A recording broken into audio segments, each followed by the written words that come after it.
Once upon a midnight dreary, while I pondered weak and weary over many a quaint and curious volume of forgotten lore, while I nodded, nearly napping, suddenly there came a tapping, as if someone gently rapping at my chamber door.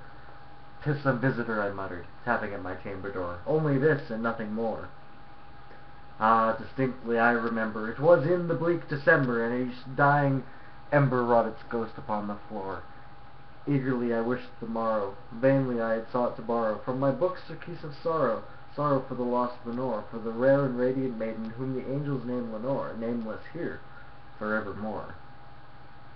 And the silken, sad, uncertain rustling of each purple curtain thrilled me, filled me with fantastic terrors never felt before, so that now, to the still beating of my heart, I stood repeating, "'Tis some visitor entreating entrance at my chamber door. 'Tis some visitor entreating entrance at my chamber door. This is it, and nothing more."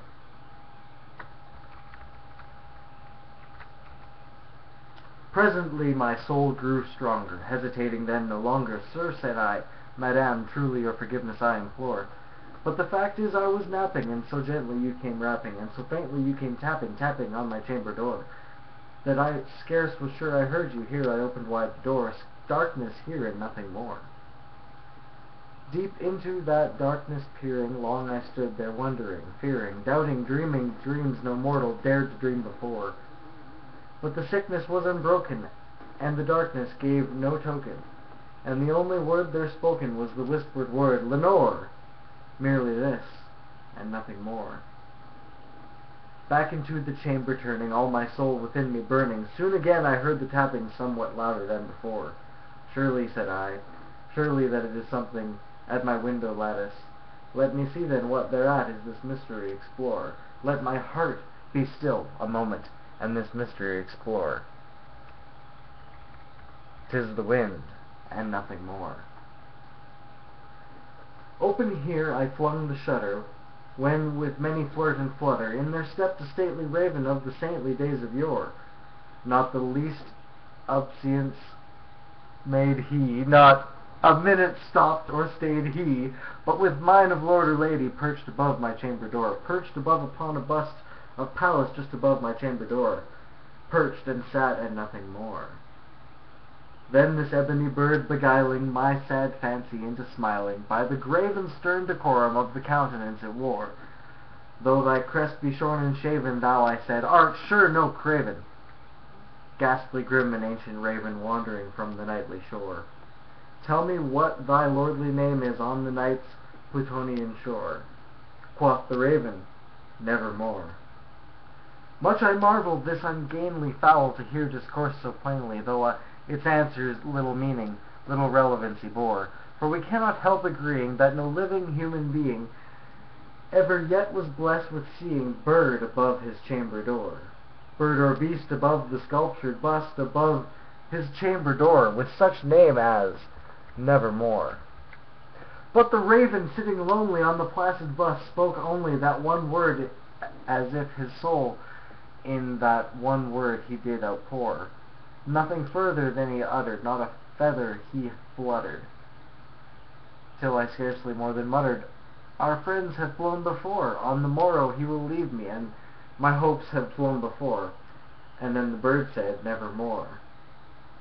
Startled at the stillness broken by reply so aptly spoken, "Doubtless," said I, "what it utters is only stock and store, caught from some unhappy master, whom unmerciful disaster followed fast and followed faster, till his songs one burden bore, till the dirges of his hope that melancholy burden bore of never, nevermore." But the raven still beguiling all my sad soul into smiling, straight I wheeled a cushioned seat afront of bird and bust and door. Then upon the velvet sinking, I betook myself to thinking, fancily unto fancily thinking, what ominous bird of yore, what this grim ungainly gaunt and ominous bird of yore, meaning in croaking "Nevermore." This I sat engaged in guessing, but no syllable expressing, to the fowl whose fiery eyes now burned into my bosom's core. This and more I sat divining, with my head at ease reclining on the cushion's velvet lining of the lamp light gloated o'er. But whose velvet violet lining with the lamplight gloating o'er, she shall press, nevermore. Then methought the air grew denser, perfumed from an unseen censer, swung by seraphim whose footfalls tinkled on the tufted floor. Wretch, I cried, thy God hath lent thee, by these angels he has sent thee, respite, repent, and from thy memories of Lenore. Quoth, O quoth this kind nepent, and forget this lost Lenore. Quoth the raven, nevermore. Prophet, said I, thing of evil, prophet still, if bird or devil, whether tempter sent or whether tempest tossed thee here ashore, desolate then, yet all undaunted, on this desert land enchanted, on this home by horror haunted, tell me truly, I implore, is there balm in Gilead? Tell me, I implore. Quoth the raven, nevermore.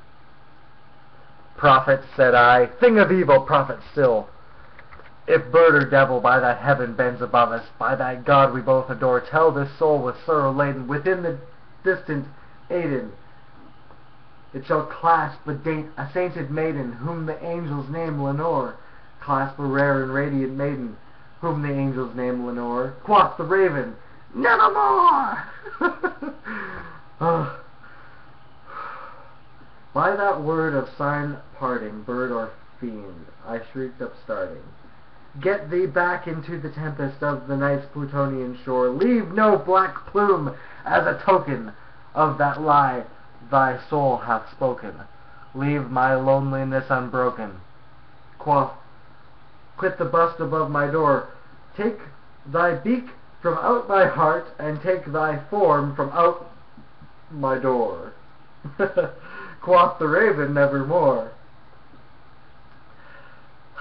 And the raven, never flirting, still is sitting on the pallid bust of Pallas, just above my chamber door, and his eyes have all the seeming of a demon that is dreaming, and the lamplight o'er him that streaming throws his shadow on the floor, and my soul from out that shadow that lies floating on the floor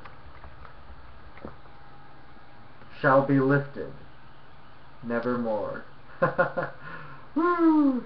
That was awesome. Thanks for watching. This video blog was inspired by Renetto, who posted a video blog update, and I was like, I haven't done a video blog in a while, and I didn't want to just ramble about whatever.